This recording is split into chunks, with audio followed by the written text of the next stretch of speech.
pembelajaran, di mana video kali ini saya buat untuk memenuhi UAS mata kuliah Sistem Politik Indonesia. Adapun pokok bahasan yang akan saya jelaskan, yang pertama, politik elektoral dan politik uang pengantar konseptual, kedua, masyarakat sipil dan demokrasi, dan yang ketiga, pemilu, yang mengacu pada laporan hasil penelitian pemilu 2019 di Kota Kupang. Langsung saja ke pokok bahasan yang pertama, politik elektoral dan politik uang pengantar konseptual. Politik elektoral sering dikaitkan dengan politik pemerintahan, terutama mengacu pada demokrasi, di mana dalam demokrasi elektoral dapat diartikan sebagai pemilihan umum yang diikuti oleh seluruh lapisan masyarakat untuk memilih wakilnya di parlemen dan kepala pemerintahan. Namun, dalam pemilihan umum, wakil-wakil rakyat cenderung melakukan kecurangan untuk mendapat suara terbanyak dari rakyat. Salah satu kecurangan yang sering dilakukan oleh calon-calon pejabat adalah melakukan praktek politik uang atau money politik. Ada beberapa alasan mengapa praktek politik uang sering terjadi. Yang pertama, dilihat dari argumentasi determinisme paralel atau modernisasi, yaitu karena masyarakat politik yang belum modern, yang kedua karena faktor kemiskinan, dan yang ketiga karena tingkat kualitas pendidikan yang rendah. Yang kedua, dilihat dari argumentasi kebudayaan. Yang pertama, adanya hubungan patron-klien. Hubungan patron-klien berawal dari adanya pemberian barang atau jasa yang dapat dalam berbagai bentuk yang sangat berguna atau diperlukan oleh salah satu pihak. Bagi pihak yang menerima barang atau jasa tersebut berkewajiban untuk membalas pemberian tersebut. Yang kedua, political subkultur. Subkultur politik adalah kelompok yang berbeda terkait dengan keyakinan, nilai, dan pula perilaku tertentu yang ada dalam kerangka keseluruhan budaya yang lebih besar. Mereka dapat berkembang di sekitar kelompok dengan minat yang berbeda, seperti berdasarkan usia, jenis kelamin, ras, etnis, kelas sosial, agama, dan preferensi seksual. Yang berikutnya, politik uang menjadi bagian integral dari kebudayaan. Dan yang ketiga, yang keempat, relasi akuntabilitas sosial politisi dengan pemilihnya. Yang ketiga, dilihat dari argumentasi institusionalisme. Yang pertama, karena adanya desain politik turut mendeterminasi perilaku politik uang. Yang kedua, adanya pengabaian praktik informal politik dalam pemilu. Berikutnya, mengapa politik uang atau money politik dianggap kurang efektif atau dilarang untuk dilakukan? Politik uang dinilai sangat membahayakan sistem politik Indonesia. Pada dasarnya, politik uang merupakan tindakan melanggar hukum dan juga menciderai demokrasi yang bersih. Sebab politik uang dilakukan dalam rangka mempengaruhi pemilih dalam menentukan pilihan. Politik uang adalah sesuatu yang amat merugikan, terutama bagi perjalanan demokrasi suatu bangsa. Gambaran terjadinya politik uang menjadikan demokrasi merupakan hal yang bisa dibeli. Padahal seyogianya, tidak sekalipun pihak manapun diizinkan ikut campur dalam menentukan pilihan seseorang. Namun, adanya politik uang menunjukkan bahwa bangsa kita, masyarakat kita, masih belum dewasa, sebab belum dapat menemukan nilai-nilai dari demokrasi yang sebenarnya. Lantas, apa yang menjadi politik uang dilarang untuk dilakukan? Apabila praktik politik uang dilakukan, tentunya akan begitu banyak para pejabat yang akan melakukan tindakan korupsi guna untuk mendapatkan kembali modal yang berupa uang atau barang yang telah mereka berikan kepada masyarakat pada saat sebelum pemilihan dilakukan. Materi berikutnya, masyarakat sipil dan demokrasi. Yang pertama, pengertian dari masyarakat sipil. Masyarakat sipil yaitu kehidupan sosial yang terorganisir secara terbuka, sukarela, mandiri, otonom dari negara dan terikat pada nilai-nilai bersama.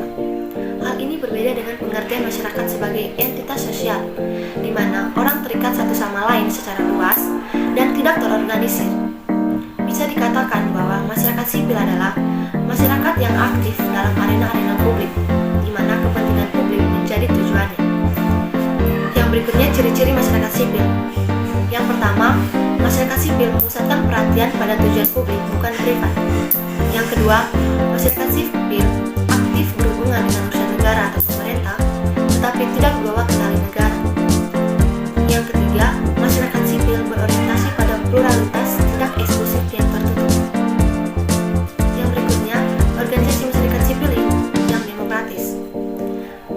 Yang pertama, masyarakat sipil dikelola secara partisipatif, transparan, dan akuntabel. Yang berikutnya, mempengaruhi negara dengan menggunakan prinsip berdasarkan aturan. Yang berikutnya bersifat dinamis, tidak terjadi dominasi dalam pengolahannya. Dan yang berikutnya menghargai pluralisme. Adapun contoh masyarakat sipil, yaitu salah satunya ICW atau Indonesia Corruption Watch. ICW merupakan sebuah organisasi non-pemerintah yang mempunyai misi untuk mengawasi dan melaporkan kepada publik mengenai aksi korupsi yang terjadi di Indonesia. ICW menghendaki agar korupsi harus diberantas karena korupsi telah memiskinkan dan menggerogoti keadilan. Yang berikut adalah alur dan lingkup demokrasi. Adapun alur dan lingkup demokrasi adalah yang pertama demokrasi partisipasi. Dalam demokrasi partisipasi, institusinya terletak pada masyarakat sipil atau civil society, sedangkan proses partisipasinya melalui pengambilan keputusan. Yang kedua, demokrasi prosedural atau representasi demokrasi. Dalam demokrasi prosedural, institusinya terletak pada partai politik, sedangkan proses partisipasinya melalui proses elektoral atau pemilu.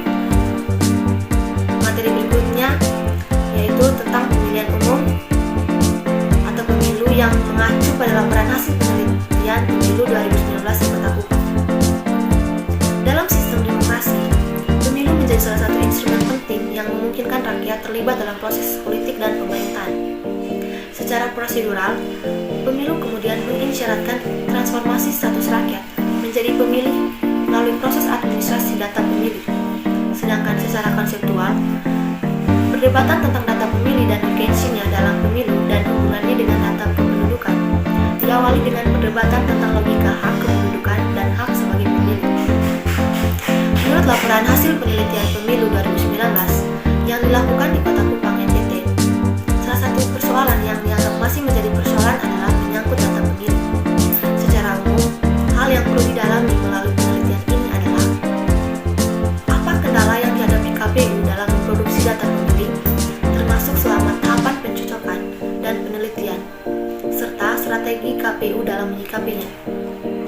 Dalam penelitian ini menyangkut data pemilih, maka berbagai dasar regulasi ini bermuara pada beberapa penjaminan fundamental, yaitu terlibat dalam proses pemerintahan yang merupakan hak dasar yang seharusnya terfasilitasi dalam sistem apapun, termasuk dalam sistem pemilu, khususnya sistem data pemilu.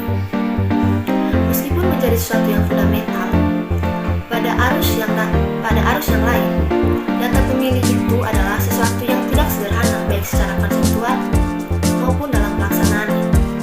Adapun kendala yang dihadapi KPU dalam memproduksi data pemilih termasuk selama tahapan pencocokan dan penelitian adalah kompleksitas persoalan data pemilih berdasarkan temuan lapangan dapat dipetakan akar masalahnya, yaitu dibagi menjadi dua bagian besar. Bagian yang pertama adalah persoalan yang bersumber pada masalah pendataan kependudukan yang tidak terselesaikan sebelumnya yang kemudian terbawa menjadi dan terakumulasi sebagai persoalan data pemilih dalam ruang pemilu. Sedangkan bagian yang kedua lebih mengacu pada persoalan data pemilih yang berakar pada proses pendataan terhadap pemilih di dalam ruang pemilu itu sendiri. Keduanya merupakan elemen penting dan utama yang menyusun kompleksitas persoalan dan carut-marut data pemilih dalam pemilu. Adapun strategi KPU dalam menyikapinya yaitu melalui SIAK atau Sistem Informasi dan Administrasi Kependudukan dan melalui SIDALI atau Sistem Informasi Data Pemilih. Data kependudukan dan data pemilih atau dalam bentuk daftar pemilih merupakan informasi yang dihasilkan dari sistem informasi, yaitu Sistem Informasi dan Administrasi Kependudukan atau SIAK dan Sistem Informasi Data Pemilih atau SIDALI. Data yang dihasilkan dari sistem ini menjadi bagian dari kebutuhan informasi bagi pemerintah dan penyelenggara pemilu, yaitu melalui Komisi Pemilihan Umum atau KPU untuk mengambil keputusan atau kebijakan tentang peserta pemilih dalam pemilihan umum. Karena data kependudukan yang diolah melalui SIAK akan menghasilkan informasi dalam bentuk DP4 dan DP4 ini akan dimanfaatkan sebagai acuan penyusunan daftar pemilih melalui SIDALI. Itu saja materi presentasi yang setelah saya jelaskan. Semoga materi ini bisa bermanfaat untuk kita semua. Sekali lagi sekian dan terima kasih.